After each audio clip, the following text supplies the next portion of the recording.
प्रिय विद्यार्थियों, एमए उत्तरार्ध की इस कालांश में, इस व्याख्यानमाला में आपका स्वागत है।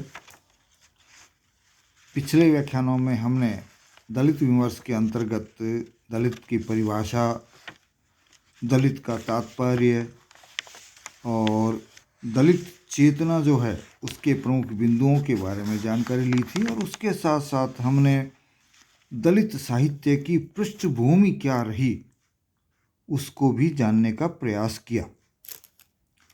आज हम पृष्ठभूमि को जानने के पश्चात असल में दलित साहित्य है क्या, अभी तक हमने चेतना के बारे में जाना, दलित चेतना क्या है और दलित क्या है उसके बारे में जानकारी ली थी। आज हम प्रारंभ करेंगे कि दलित साहित्य असल में हम किसे कहेंगे। जो हमारी परंपरागत साहित्य की परिभाषा है उसमें तो साहित्य के बारे में जो कहा गया है वो ये है कि साहित्य वह है जिसमें सबका हित समाहित हो। ये हमारी एक परंपरागत जो पुरानी परिभाषा चलती आ रही है वो है। लेकिन जो वर्तमान में यथार्थ का साहित्य लिखा जा रहा है, जिसे हम तथाकथित तौर पे दलित साहित्य के नाम से भी स्थापित करने की कोशिश आज के इस युग में की जा रही है, तो उसको भी विभिन्न विद्वानों द्वारा परिभाषित करने की कोशिश की गई है। तो हम परिभाषा के लिए तो पूरी तरह से समर्पित नहीं होंगे, लेकिन ये जानने का प्रयास हम जरूर करेंगे कि दलित साहित्य क्या है। इस बारे में ओम प्रकाश वाल्मीकि जो है उनका कथन महत्व रखता है। वो कहते हैं कि हिंदी साहित्य में ढूंढने पर भी हमें अपना चेहरा दिखाई नहीं देता। अपना अर्थात दलित का, वो साहित्य हमें अपना नहीं लगता। तो हिंदी का जो परंपरागत साहित्य था या है, उसमें ओम प्रकाश वाल्मीकि ये कहते हैं कि वो हमें दलित साहित्य कतई तौर पर नहीं लगता है, इसलिए हम उसे अपना साहित्य नहीं मान सकते। हिंदी साहित्य के जो मूल सरोकार हैं वहीं से ये मानते हैं कि दलित साहित्य अन्य साहित्य से अलग हो जाता है। वो वहाँ पर वर्ण व्यवस्था का, जाति भेद का, धार्मिक अलगाव का, पारंपरिक वैमनस्य का, भाषा भेद का, ग्राम भेद का, लिंग भेद का, सामंतवाद का, ब्राह्मणवाद का, स्वर्ग नरक की जो एक कल्पना की गई है उसका, पुनर्जन्म का, आत्मा का अस्तित्व, ईश्वरवाद इत्यादि या पुरोहितवाद जिसको हम कह सकते हैं, जो ईश्वरवाद से जुड़ा हुआ ही होता है, और महाकाव्य आदि, इन सब बिंदुओं को दलित साहित्य जो है उनके विरुद्ध खड़ा हुआ हमको दिखाई देता है। यह है ओम प्रकाश वाल्मीकि के अनुसार जो बात है वो चल रही है। इस बारे में माता प्रसाद जो कि दलित साहित्य अकादमी के संरक्षक भी रहे हैं, उनके अनुसार दलित साहित्य केवल दलित का लेखन नहीं है, बल्कि जिन्होंने भी उसकी पीड़ा का अनुभव किया है। देखिए, दलित साहित्य ही नहीं है बल्कि जिन्होंने उसकी पीड़ा का अनुभव किया है और उन पर साहित्य सृजन किया है, तो उनका साहित्य भी दलित साहित्य की श्रेणी में आता है। और वानखेड़े जो हैं वो एक स्थान पर इस बारे में कहते हैं कि दलित लेखकों द्वारा दलित के विषय में लिखा गया साहित्य ही दलित साहित्य है, और इसी को वो दलित साहित्य मानते हैं। कमल भारती भी एक इस क्षेत्र में माना हुआ नाम है। कमल भारती कहते हैं कि दलित साहित्य से अभिप्राय उस साहित्य से है जो जिसमें दलितों ने स्वयं अपनी पीड़ा को रूपायित किया है। उन्होंने अपनी स्वयं की जो पीड़ा उन्होंने भुगती है उसको उसमें रूप दिया है, उसको अनुभूत जो किया है उसको सामने रखा है। अपने जीवन संघर्ष में दलितों ने जिस यथार्थ को भोगा है, दलित साहित्य उसी की अभिव्यक्ति का साहित्य है, ये कमल भारती कहते हैं।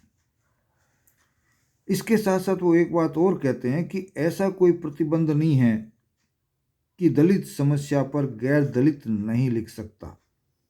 वो कहते हैं लिख सकते हैं, जरूर लिख सकते हैं, और आज तक लोगों ने लिखा भी है, लिख भी रहे हैं और लिखते भी रहेंगे।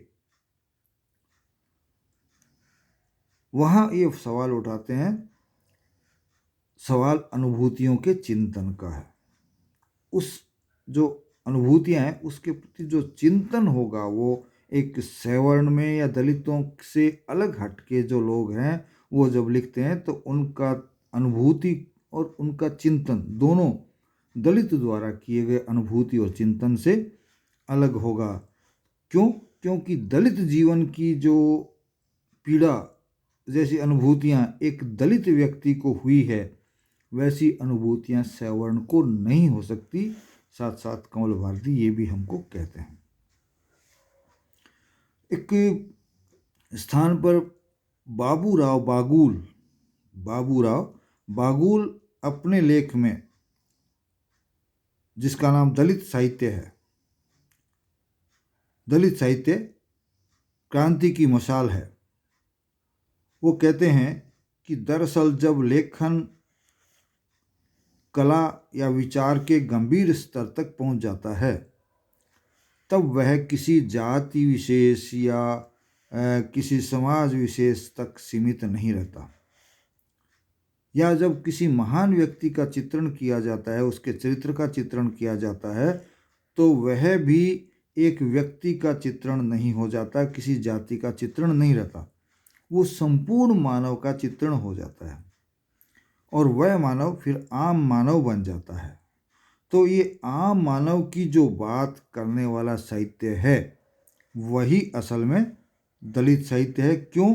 क्योंकि इसमें वासना का विकार जो है, भावना का विकार जो है, विचार जो है, वो सब समान हो जाते हैं और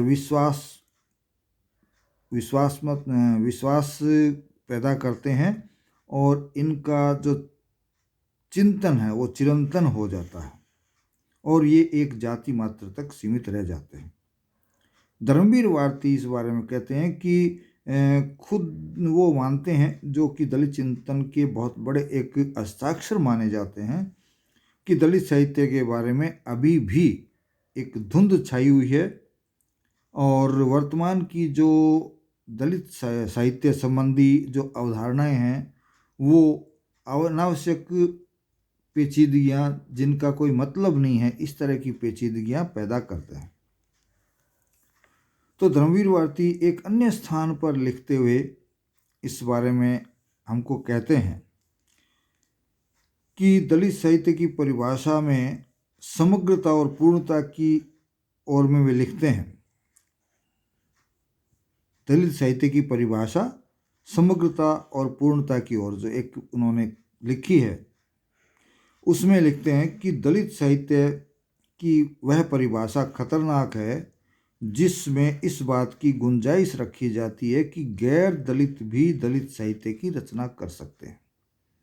अर्थात धर्मवीर कहते हैं कि गैर दलित जो है वो उसका लिखा हुआ साहित्य दलित साहित्य हो ही नहीं सकता, वो दलित साहित्य नहीं है। क्यों? क्योंकि वो कहते हैं कि यह प्रतिनिधित्व का मामला है कि दलित का प्रतिनिधित्व कौन करे। तो दलित का प्रतिनिधित्व वो कहते हैं कि दलित के अलावा अन्य कोई नहीं कर सकता और ये एक सामाजिक न्याय की व्यवस्था भी है कि स्वयं का प्रतिनिधित्व व्यक्ति स्वयं ही कर सकता है, दूसरा कोई उसका प्रतिनिधित्व नहीं कर सकता। और वो कहते हैं कि ये बेटी के विवाह के जैसा मामला होता है जिसमें फेरे पड़ते समय दुश्मन जो है वो मंडप पे आके यदि लड़की को उठा के भी ले जाता है तो वो बात नहीं रह पाती जो कि एक सामान्य विवाह में रहती है। तो दलित साहित्य को यदि सवर्ण कोई लिखता है, दलित से अलग कोई व्यक्ति लिखता है, तो लड़की के विवाह में लड़की के अपहरण के समान ही है, इसलिए वो दलित साहित्य नहीं होता। जिस तरह की लड़की को उठा के ले जाना लड़की का विवाह नहीं होता। इसलिए वो स्पष्ट लिखते हैं कि ब्राह्मण दलित का साहित्य कैसे लिख सकता है, क्योंकि ये अनुभूतियों का और जिम्मेदारियों का मामला है। क्योंकि एक ब्राह्मण की वह अनुभूति नहीं हो सकती, वह जिम्मेदारी नहीं हो सकती दलितों के प्रति जो कि एक दलित की बनती है। इसके अलावा महाराष्ट्र चूंकि दलित चेतना का एक प्रमुख केंद्र रहा है, तो महाराष्ट्र में क्या होता है कि कुछ जातियां जिनको हम अनुसूचित जातियों के अंतर्गत रखते हैं, महार है, चमार है, डोम है, इनको क्या हुआ, पूर्व काल में इन जातियों को गांव से बाहर रखा जाता था, गांव में स्थान नहीं दिया जाता था। और दूसरी तरफ इनकी सेवाएं जो है समाज के उच्च वर्ण के लोग लेते रहते थे। सेवाएं तो ले ली, लेकिन बदले में उनको एक सामान्य मनुष्य का जीवन जीने का अधिकार भी नहीं देते थे। उनकी स्थिति पशुओं से भी बदतर थी। पशुओं को अपने घर के पिछवाड़े में कहीं तो रखते थे, लेकिन इनको गांव से ही बाहर भेज दिया जाता था। ये चीज़ें जो है, इस तरह का घृणित जीवन जो है, इस तरह के व्यक्तियों के जीवन के बारे में जो साहित्य कहता है वो ही दलित साहित्य होता है। एक स्थान पर एलेनार जीलियट जो कहते हैं कि Dalit is a common identity of those Indians who are particular society untouchables Shudras सस्प्रेड्स एंड बैकवर्ड्स। हालांकि यहाँ साहित्य की बात उन्होंने नहीं की है, इन्होंने सिर्फ दलितों के बारे में लिखा है। और आगे कुछ लोग दलितों की परिभाषा के बारे में बताते हैं, लेकिन वो हम पूर्व में उस पर चर्चा कर चुके हैं। फिर हम आते हैं, कुछ लोगों ने आगे और स्पष्ट करने की कोशिश की है कि असल में दलित साहित्य है क्या। तो डॉक्टर सीबी भारती की मान्यता है कि नवयुग का एक वैज्ञानिक संगत, वैज्ञानिक परंपराओं का पूर्वाग्रहों से मुक्त जो साहित्य रचा गया है वही दलित साहित्य के नाम से संज्ञायित है, अर्थात दलित नाम की संज्ञा उसको दी जाती है। कौन सा? जो वैज्ञानिक है, संगत है, वैज्ञानिक परंपराओं से जुड़ता हुआ चलता है और पूर्वाग्रहों से मुक्त होकर के चलता है, वो साहित्य दलित साहित्य हो सकता है। शिवराज बेचैन साहित्य के बारे में, दलित साहित्य के बारे में बोलते हुए कहते हैं कि दलित साहित्य उन अछूतों का साहित्य है। दलित साहित्य उन अछूतों का साहित्य है जिसे सामाजिक स्तर पर सम्मान नहीं मिला। अछूत होने का मतलब ये है कि उनका सम्मान नहीं है या उनका अपमान होता है। वो कहते हैं कि उन अछूतों का साहित्य है जिनको सामाजिक स्तर पर कोई सम्मान नहीं मिला है, सामाजिक स्तर पर जाति भेद के लोग शिकार हुए हैं। उनकी जो छटपटाहट है, निश्चित रूप से जिसका शोषण होता है उसमें छटपटाहट होती है, चाहे आप अपने पे ले लीजिए चाहे किसी दूसरी जगह को देख लीजिए, कि जब कोई अन्याय अत्याचार होता है तो छटपटाहट होती है। खुद पे होती है तो वो और अधिक छटपटाहट महसूस हमको होती है। और वही छटपटाहट जब शब्दबद्ध होकर रचना के रूप में हमारे सामने आती है तो वो दलित साहित्य बन जाती है। ये शिवराज सिंह बेचैन का कहना है। मराठी कवि नारायण सुर्वे जो है उनका भी मानना थोड़ा सा अलग तरीके से है। इन्होंने उसको थोड़ा सा अलग रूप में देखा है कि दलित शब्द की मिली जुली परिभाषाएं हैं। जो पूर्वी परिभाषाएं उनके सामने थी उसको देखते उन्होंने कहा इसका अर्थ केवल बौद्ध या पिछड़ी जातियां ही नहीं हैं। पहले उस समय जब इन्होंने परिभाषाएं बताई थी, ये बात दलितों के बारे में की थी या दलित साहित्य के बारे में की थी, तो उन्होंने इस चीज़ को महसूस किया कि खाली बौद्ध या पिछड़ी जातियों का संदर्भ ही लेकर के लोग वाग लिखा करते थे। तो इन्होंने कहा खाली उन जातियों से संबंधित नहीं है, बल्कि समाज के ऐसे सब लोग जो कि दलित हैं, जो कि पीड़ित हैं। ईश्वर निष्ठा या शोषण निष्ठा, ईश्वर का नाम लेके जो शोषण होता है, इन जैसे बंधनों से आदमी को मुक्त रहना चाहिए। उसका स्वतंत्र अस्तित्व सहज रूप से स्वीकार किया जाना चाहिए। उसके सामाजिक अस्तित्व की धारणा समता आधारित, स्वतंत्रता आधारित और विश्व बंधुत्व के प्रति निष्ठा निर्धारण के पर आधारित होनी चाहिए। ऐसी बातों का आग्रह करने वाला साहित्य जो है वही दलित साहित्य होता है। और इनका आगे मानना है कि दलित साहित्य की जो संज्ञा जिसको दी गई है वो मूलतः एक प्रश्न सूचक संज्ञा है। क्यों है प्रश्न सूचक? क्योंकि ये प्रश्न उठाता है कि इनका शोषण हुआ तो क्यों हुआ, किस तरह से ये इस शोषण से मुक्ति पा सकते हैं। तो इन जातियों जो अब मैंने पीछे भी बताया कि ये जो जातियां जिन्हें हम दलित जातियों के अंतर्गत कर सकते हैं, उनके बारे में जो रचनाएं लिखी जाती है, उनको जिन रचनाओं में प्रस्तुत किया जाता है उनकी समस्याओं को, वैसा साहित्य ही दलित साहित्य होता है। एक और साहित्यकार हुए हैं या विद्वान हुए हैं बाबूराव बागुल। उनके शब्दों में मनुष्य की मुक्ति को स्वीकार करने वाला, मनुष्य को महान मानने वाला, वंश वर्ण और जाति श्रेष्ठता का प्रबल विरोध करने वाला साहित्य ही दलित साहित्य है। बड़ी स्पष्ट परिभाषा आपने इस बारे में हमारे सामने रखी है। तो आज हमने इन परिभाषाओं के बारे में इस व्याख्यान में जाना, या दलित साहित्य क्या है उसके बारे में हमने जाना। अगले व्याख्यान में इन परिभाषाओं से,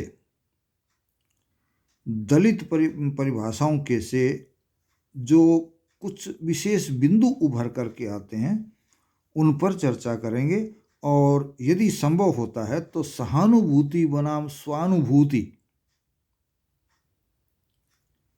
यहाँ पूर्व की परिभाषाओं में भी हमारे सामने बात आई है। जब कुछ लोगों ने यह कहा कि पीड़ित दलित के अलावा अन्य द्वारा लिखा गया साहित्य दलित साहित्य नहीं हो सकता, तो उसमें ये बात उठती है, उस पर हम चर्चा करेंगे। इसी के साथ मैं यहाँ अपने इस बात को विराम देता हूँ। जय हिंद, जय भारत।